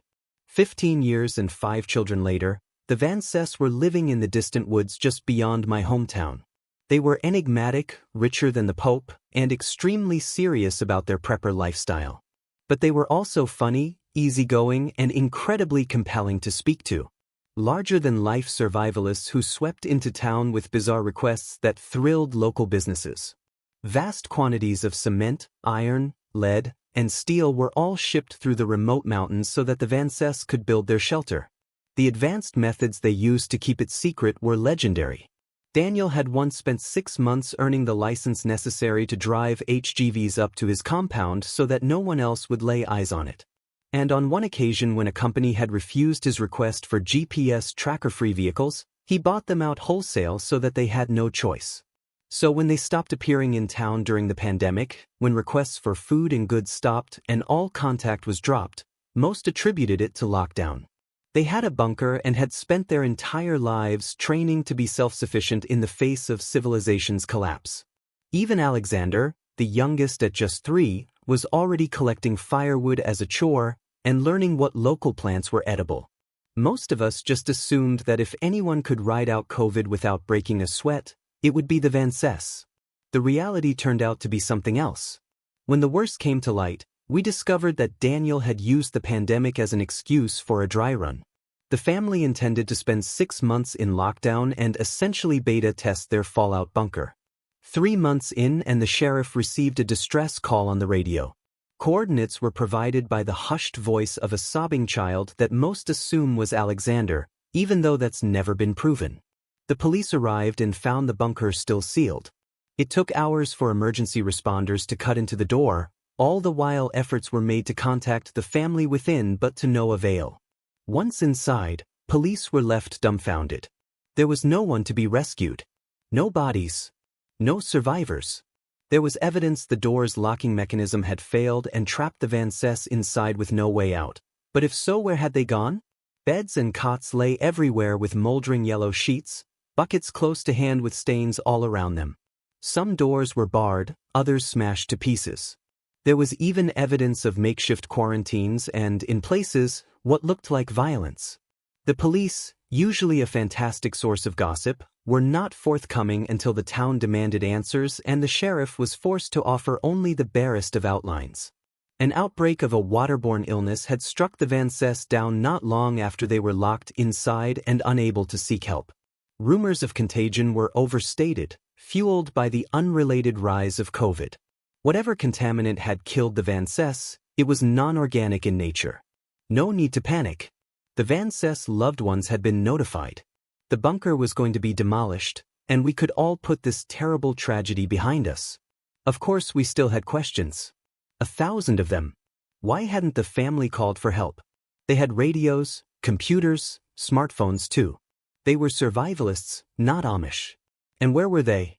What had happened to their bodies? Why hadn't they simply left? We shouted these and more at the town meeting, but the police simply refused to comment.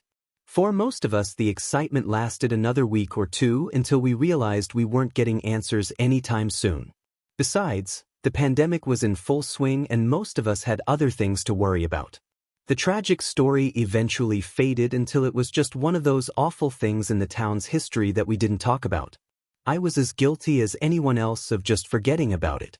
I certainly never expected to find the bunker out there in the woods, faded police tape still on the open door that hung wide open with scorch marks around the lock.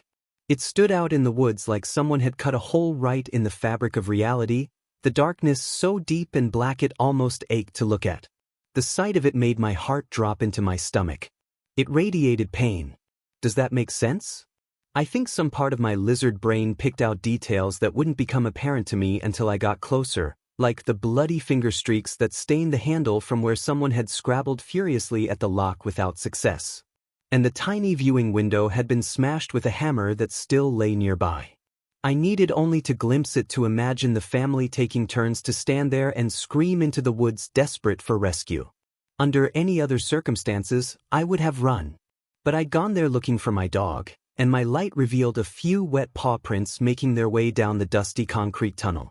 Half Bernese and half collie, Ripley is the sort of dog who trembles in my arms when a storm buffets the windows and needs his paws held when we brush him. I love him. I do not have much of a family, or a wife, or even many friends. But I have Ripley, and I could no more have turned around and gone home to an empty apartment where I would have to sob my grief away than I could flap my arms and fly. He was my dog and I'd raised him since he was a puppy, and I wasn't going to leave him out in those woods. I went in after him. I didn't know what to expect, but I knew it wouldn't be good. Whatever the police had found, they'd not only kept most of the morbid details to themselves, they had also lied. The bunker was not demolished, or even sealed off. In fact, looking at the occasional blue latex glove tossed aside and the 1 or 2 broken police-issue flashlights, it seemed like the last people inside had been in a hurry to get out. Given this was where 7 people had presumably died, I assumed it was someone's job to clean it all up. But the corridor looked largely untouched. Just a few meters in and manic writing started to cover the walls, the desperate scrawls of a lone survivor left there to be rediscovered like cave paintings. Most were deliberations on how to get out. Diagrams, blueprints, equations and formulae, all focused on the door and the circuits responsible for its faulty lock. I instinctively assumed they belonged to Daniel and that he'd been the last to die. What an awful fate for a man to outlive his children. And yet it got worse. Slowly the writing changed from equations and plans to a desperate scrawl. The same few phrases repeated over and over. 5 doors. Not 6. 6. Didn't make it. Didn't make it. 6 doors. 6. It seemed like the kind of thing you'd find in an asylum. A psychotic rambling punctuated only by 6 paragraphs right at the end. Each letter was impeccably neat, and each small paragraph was topped with a beautifully drawn Christian cross. Elliot Vance, aged 15. A gifted guitarist. He liked boys even though he thought I did not know. I loved him with everything I had. He would have made a great man. Alicia Vance, aged 14. She liked to paint and to shoot. She had her mother's mean streak. It would have served her well in the future. Elijah Vance, aged 8. The smartest of us all. These were Daniel's memorials to his family, and seeing the words lit up by my torch was a haunting insight into the overwhelming despair he'd endured. He must have realized he wouldn't get the chance to speak at his family's funerals or to write their obituaries. This was his last desperate way of making sure the world might one day know them as he did, as real people. The words marked the end of the tunnel, standing adjacent to a trapdoor in the ground. It was not open, but the tunnel came to a dead end immediately afterwards and Ripley's prints disappeared at the hatch. I feared he might be in danger, but still I stopped and looked at the bunker door 20 meters behind me. The once gloomy forest looked so bright, even on this cloudy day. The air was dotted with rain. A part of me felt like I was leaving the whole world behind as I began to climb the ladder down. I entered a large circular living space that was packed with furniture and little nooks and crannies. The walls were covered with folding beds and tables, and every inch was multifunctional. A dining space could become a sitting space, which in turn might be where someone slept or even exercised.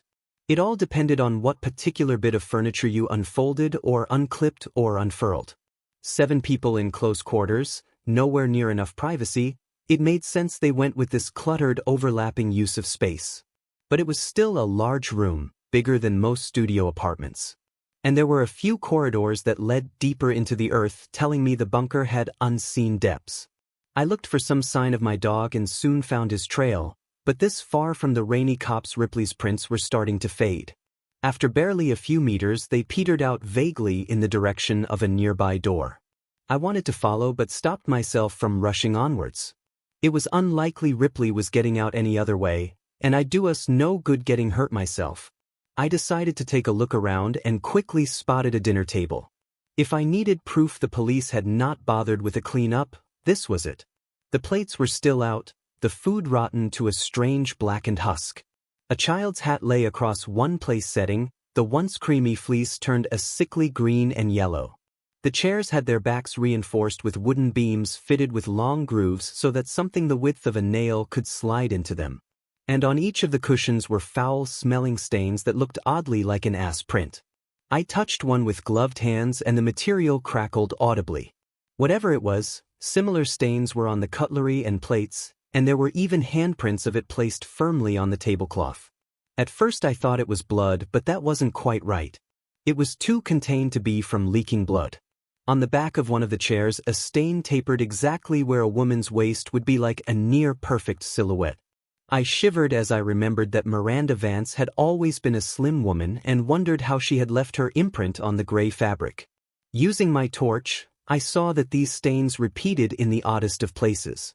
Yes, there were some beds and blankets and even patches of plain floor exactly like you might expect in a room full of sick people. But why did one stain on the floor bear such a strong resemblance to a child huddled in the fetal position? And why was the same stuff all over the TV remote, and on books on shelves, and board games too? Everything from sofa cushions to DVD boxes to piles of dirty laundry were covered in the same dried brownish material that gave off a foul coppery miasma. I found the jigsaw particularly baffling. Someone had set up another table with 4 chairs, all modified with the same back support as those by the dinner table. And a jigsaw had been laid out with 4 separate piles, but only one was depleted. The rest looked largely untouched, almost like someone had portioned out pieces for 3 other people who had absolutely no interest in going along with it. Maybe Daniel had tried to keep up morale while the family was sick? God help me, if that were true I couldn't help but imagine the poor man sat there with his loved ones close to death, desperately trying to encourage them to click their own pieces into place while they faded in and out of consciousness. Something about that room emanated madness. And the longer I stayed down there flicking the bright disk of light of my torch from one detail to another, the more I wanted to leave. One door had wooden beams nailed across it. One sofa had been partially disassembled. Multiple beds had been burned. And all the light bulbs had been removed and put in a box on the kitchen countertop. Looking up at the ceiling, I finally had some insight into why the police were so confident the Vances had not survived despite never finding their bodies. Someone had jammed a human finger into one of the empty sockets, almost like they'd expected it to glow with the flick of a switch. What was it about this place that had caused the police to leave and never return? Not to even take that finger and test it for signs of illness, or even just to confirm who it belonged to. I decided it was time to hurry up and find my dog. People had died in that place, and while I'm not superstitious, I can't be the only skeptic who has done the calculations in his head and realized it costs nothing to be respectful of ghosts. That bunker was cramped, terrifying, and the air stank so bad I started to worry I'd get sick myself. It served no one any good to linger. But I'd be damned if I'd just walk away and leave Ripley to rot down there. It's not like he could climb a ladder and get out on his own, even if I wasn't entirely sure how he'd gotten down there in the first place. Summoning what little bravery I had left, I called out and broke the silence, something which felt like a terrible taboo in that god-awful place, like screaming in a graveyard. Ripley! I waited and hoped to hell I'd hear the pitter-patter of his paws, but for the longest of moments there was only the kind of silence that makes you wonder if someone or something in the darkness is holding its breath, trying to look like just another patch of nothing, biding its time until you finally turn around and show it your back. The TV came on with a blurt of white noise that was so loud and so sudden I cried, threw my arms up, and nearly fell backwards onto a rolled-out sleeping bag that looked like it had spent a week in the sewer. By the time I realized what had caused the noise, I could already hear a tinny rendition of Daniel Vance's voice. I realized the issue here. I need to emphasize just how little I understand anything that's. I frowned at the screen as I approached. It showed a greenish infrared view of the bunker with Daniel up front, and the dinner table behind him. It was grainy and hard to see, but I could clearly tell that his family were sitting in those chairs. Miranda was first to fall ill. Looking back, it makes perfect sense. Miranda often went into storage to fetch food for cooking, and we found it behind one of the refrigerators. So that's, shit. One of the figures in the background slumped onto the table with a loud clank and sent a plate spinning off onto the ground. Shit, shit, shit, Daniel muttered as he got up and grabbed the woman by the shoulders and sat her upright. Miranda never did like my cooking. He snorted a laugh as he fussed with something at the back of the chair. The rods are much better than tape. All those hours spent taping them upright to the chairs. Never worked. But the rods, they fit right into the spine, and with a little modification I can just slot them into the chairs. That way everyone is able to join in for dinner. I'm working on something similar for family game night. Daniel wandered over to the camera, and with a grin he lifted it from the tripod and scanned the dinner table. What I saw nearly made me drop my torch. His family were long dead. Gaunt faces. missing noses, lips that had receded to reveal awful grins. These were corpses, plain as day, even when viewed through such a low-resolution image. The only thing that made them seem remotely alive was the way their eyes still reflected the infrared back so that they glowed in the dark. And yet Daniel seemed oblivious to it all. He tousled Elliot's hair, kissed his wife on the cheek, run a hand across one young girl's shoulder. He even picked the young Alexander up from his high chair, and I assume he coddled him. I don't know for sure because I looked away, unwilling to see the poor boy up close.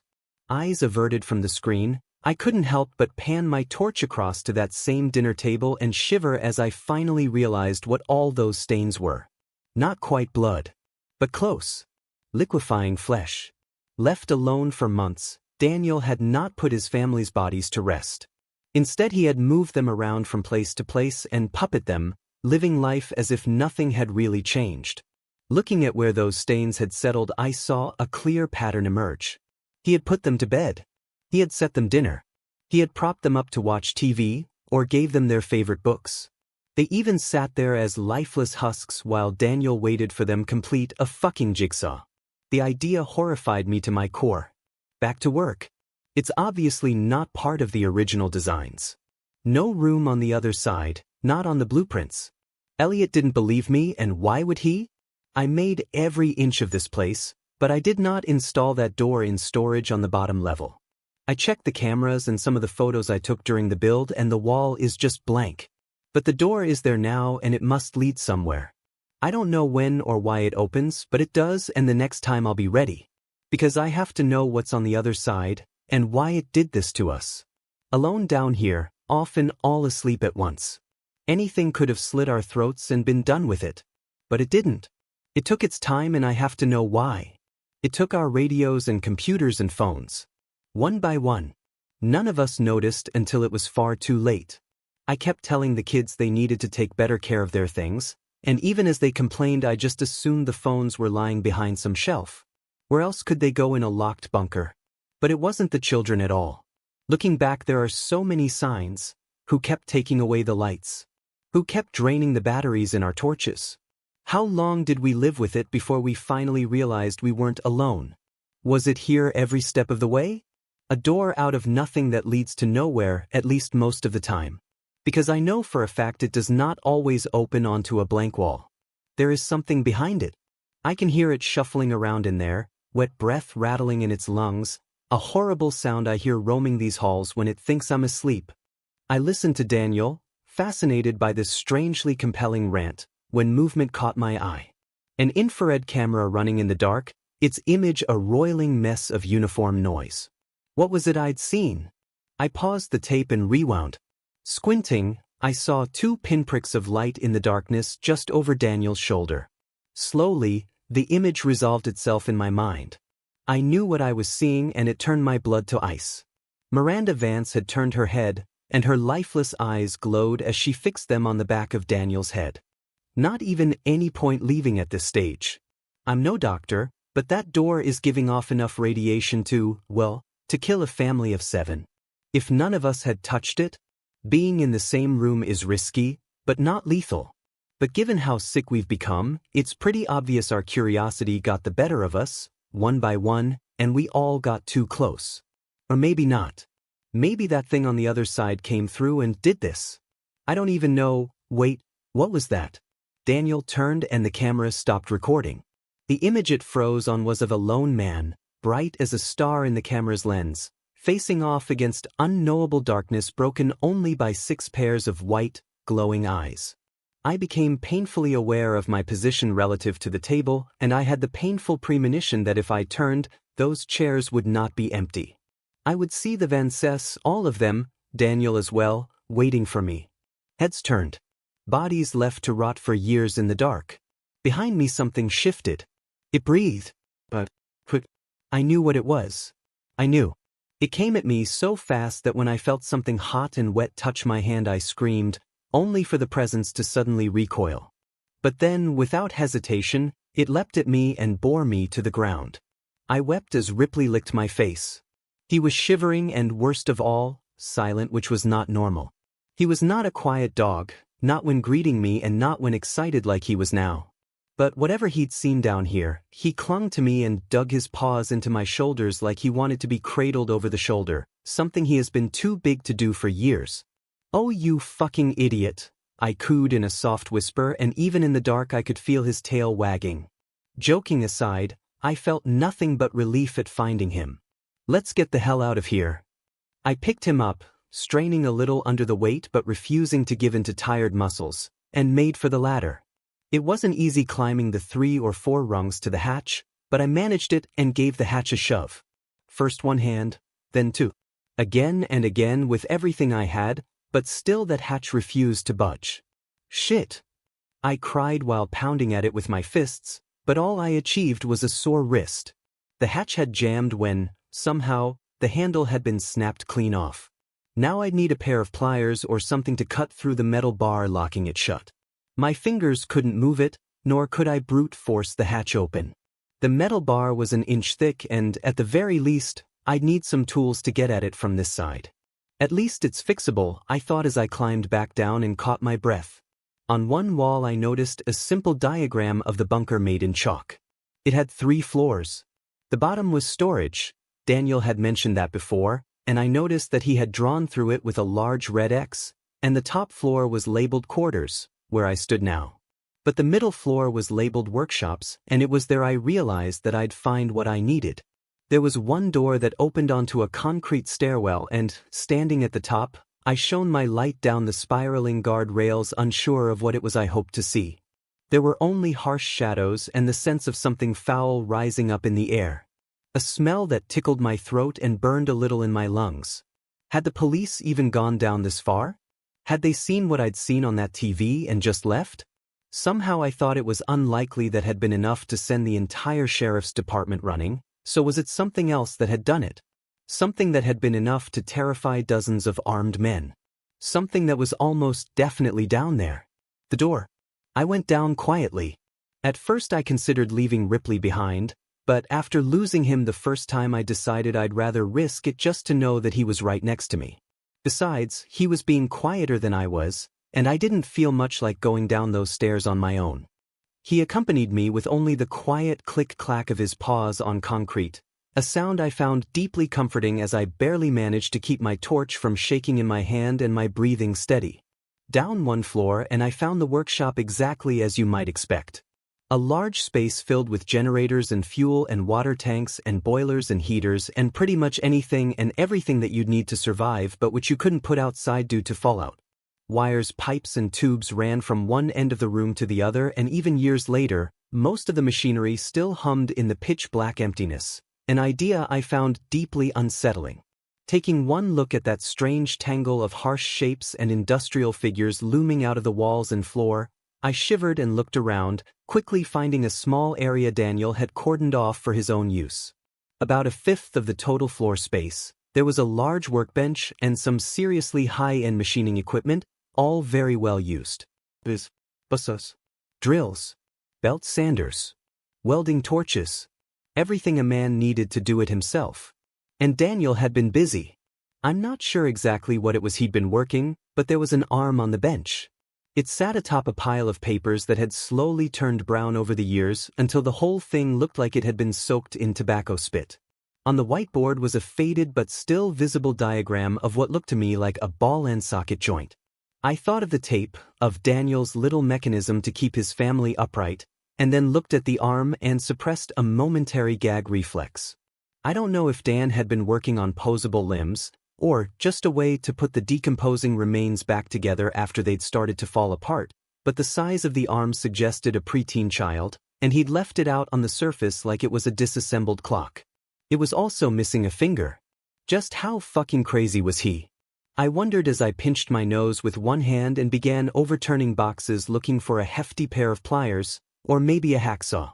Ripley backed away from the noise, but once I made sure he wasn't going anywhere I carried on grabbing and pulling at box after box hoping I'd find what I was looking for. Anything to break that fucking metal bar. In the end I managed to get a pair of bolt cutters, a crowbar, and a heavy-duty pair of pliers. One went in my pocket, one went down the back of my jeans, and the other was clutched in my fist, too large to be tucked away in my clothes. The bolt cutters felt hefty in my hand, which was a bit of comfort, but that feeling didn't last long. Something moved in the darkness, out there in the twisted jungle of shadows cast by all those pipes and wires that ran from one machine to the next. A figure moved. Thin, but unmistakably human in its outline. I couldn't help but remember what I'd seen on that tape. Surely it couldn't have been real? Maybe Daniel had rigged something up. Some fishing wire and a motor, maybe? The idea that those bodies had been moving on their own. I couldn't be sure of that, could I? It was a frightening idea, one my mind had latched onto out of sheer panic. That was all. And then I saw them. A pair of white pinpricks reflecting back at me from the depths of that cluttered room.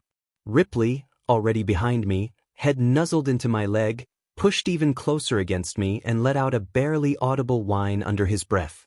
The behavior of a dog who was terrified, close to pissing himself with fear. Just a bit of metal, I told myself as the light shook so violently in my hand I struggled to see straight. Just 2 shiny bits of metal? They blinked and began to come towards me. If I had any doubts left, they were dispersed by the sight of a pale white hand emerging into the light. I ran straight to the stairs and went to climb them, but only 1 or 2 steps in and I saw something gripping the handrail on the top floor. A moldy clump of flesh only just recognizable as a fist. The flesh withered until the fingers were basically bone. Without meaning to, I brought my light up out of habit and I saw the bloated face of a hairless corpse glaring down at me. I couldn't even tell you if it had been a teenage girl or the 60-year-old Daniel. Either way, I instinctively turned and found another body shambling towards me out of the workshop. I was trapped. Nowhere to go. By the feel of warm fluid on the back of my leg, I could tell Ripley had finally pissed himself. An adult dog, tail between his legs, shivering like a puppy and desperate to be picked up. God, I needed him to just stay together for a little longer. I couldn't take him in my arms, but I couldn't leave him behind either. With nowhere to go, I ran down and entered storage. There was the temptation to stop once I hit the bottom. Down here the air was thicker and the sounds of my breathing were muted, somehow distant. But I only had to look back up to see 3 pairs of eyes glaring down at me, so without giving any of it much further thought I barreled down the corridor and stumbled onto a door at random. Opening it, I saw what looked like your standard storage room, only most of the shelves had been overturned and the food left to rot on the floor. 1 or 2 shelving units were still upright though, and their shelves were covered in tall opaque boxes that made them a fantastic hiding spot.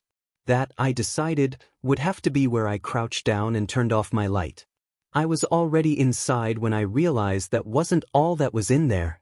The door almost looked normal. I could see why Daniel must have been confused by it because it looked a little bit like all the other doors down there, but it was different too. It was too tall and too wide, about 1.5 feet off the ground, and the metal rusted in its entirety like it had aged out of sync with everything else down there. All around the jam was a profusion of wet soppy moss like the kind you find hanging off trees in a swamp, and every few seconds the door would leak something strange and oily, like the kind of thing you find in a parking lot on a rainy day.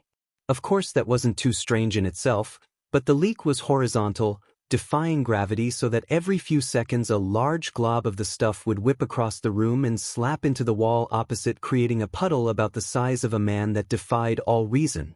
Remembering Daniel's words about radiation, I instinctively inched away from this puddle and the door on the opposite wall, backing myself into the darkest, quietest corner I could while I pulled Ripley behind me and hoped to hell he wouldn't give me away.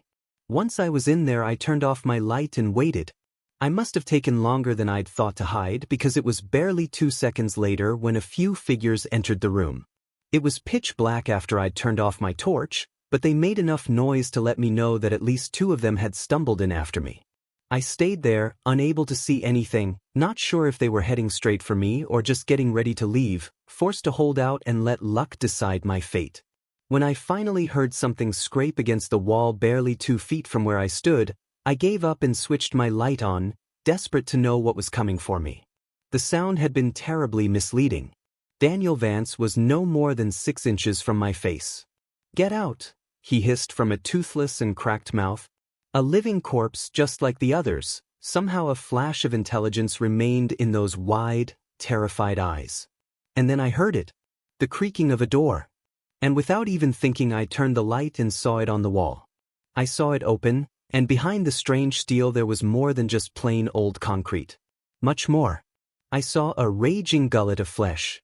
A ringed tube of pulsing muscle lined with teeth the size of hands. A spiraling descent into madness. Hot foetid air washed into the room, buffeting me and the rotting corpses, all of us paralyzed by what we were seeing, even if for most of the figures beside Daniel and myself, they didn't have eyes to see with. What the fuck? I muttered, unable to take my eyes from the flesh tube beyond that doorway. It's coming, Daniel whispered as he grabbed me with one fist and hurled me out of the room. I hit the floor and skidded along a slick fluid left by Vance's footprints, the smell of which turned my stomach. Perhaps the worst detail was that it was cold. I don't know why, I just expected whatever oozed them off them to be feverishly hot. But it wasn't. It soaked my shirt like I'd fallen into a muddy puddle. It's coming. This voice wasn't Daniel's. I couldn't say for sure, but it sounded like a child's whisper. One by one the bodies shuffled over to the open door and knelt before it. I don't know why, but I got the impression the others had lost pretty much everything left of their minds, but Daniel remained aware. He looked back at me once more and spoke before he pressed his head to the floor in supplication with the others. The only thing we did wrong was being here for it to torture. It didn't need a reason, just an opportunity. It won't let us go. It won't even let us die. And if it catches you, it won't let you go either. His forehead kissed the dirt. And then something reached through the door and gripped his head in its palm the way you or I might pick up an apple. In full panic, I ran over and grabbed my dog and the bolt cutters, and I ran like my legs were pistons, machines whose signals of exhaustion and fatigue could not slow me down or cause me to fall. I had to move. I had to leave. The hand that had grabbed Daniel, the sight of it flushed my mind clean like some kind of enema.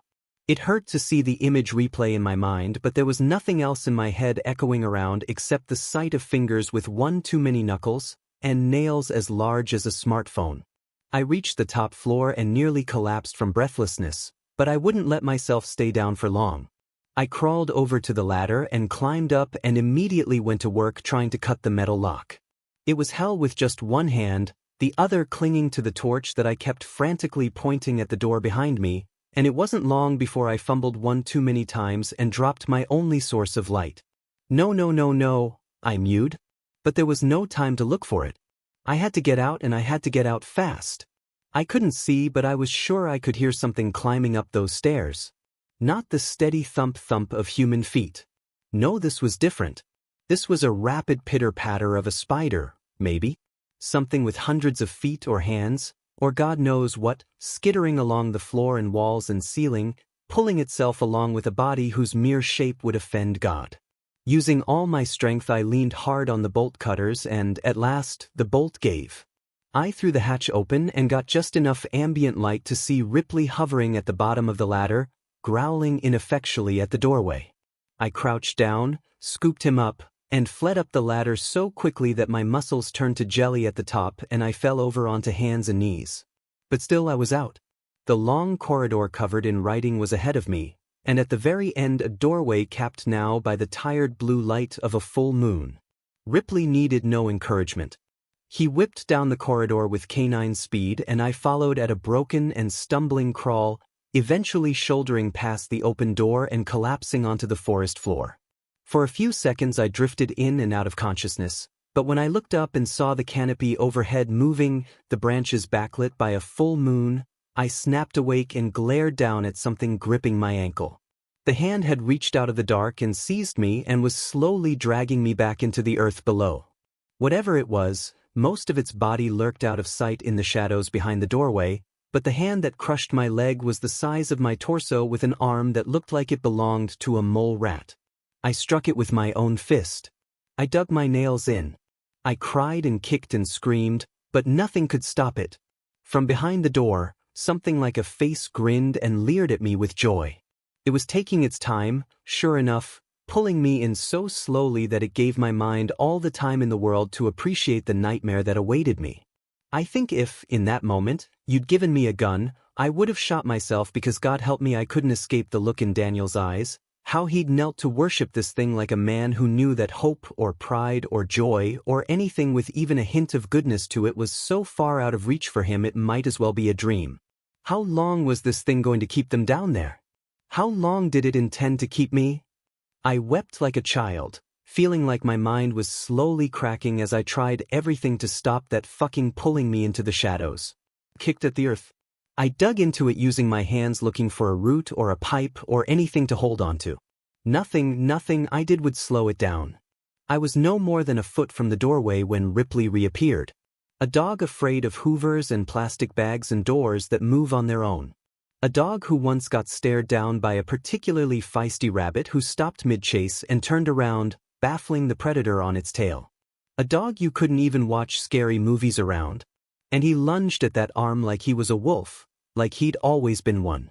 And while he didn't quite break the skin, the pressure was enough to make the thing's grip weaken and I slid my leg out. Unable to stand, I knelt and grabbed the dog and pulled as hard as I could, and now that fucking thing bled at last as the pressure of the jaws and the sliding teeth ripped into its flesh. Together, at last, Ripley and I were let go and sent rolling backwards head over hells. I wasted no time waiting or looking or processing. I heaved the dog to my chest and crawled until I passed out, making it maybe half a kilometer away. Only when I could no longer see the door did I let myself fall to the ground face first and gave up consciousness. The doctors said I had pneumonia, which I suppose made some kind of sense. I might have even believed them were it not for the sheriff's visit, asking strange questions of me as I lay in bed about what I may or may not have seen. I dismissed them to the best of my ability. I wasn't interested in chasing that particular nightmare down, figuring out if it had been real or not, at least not while I lay there half drowning in my own infection. To be fair, I had at least some sympathy for why the police had done so little to seal that place off. I have, on occasion, thought about going and doing the job myself, but to this day I still have nightmares about being pulled into the dark beyond that door. Not just the bunker door, the one I narrowly avoided at the end, but the one below. What I saw was a kind of madness, I'm sure of it, and I often think of Daniel's words. It didn't need a reason, just an opportunity.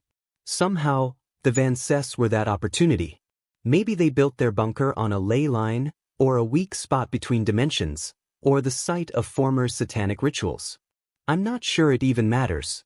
They went into the dark thinking it'd be a safe place to wait out the world's troubles, but something had been down there waiting for them, waiting for a chance to get at a family of 7 people, to lock them in and deprive them of escape and slowly take from them everything it could.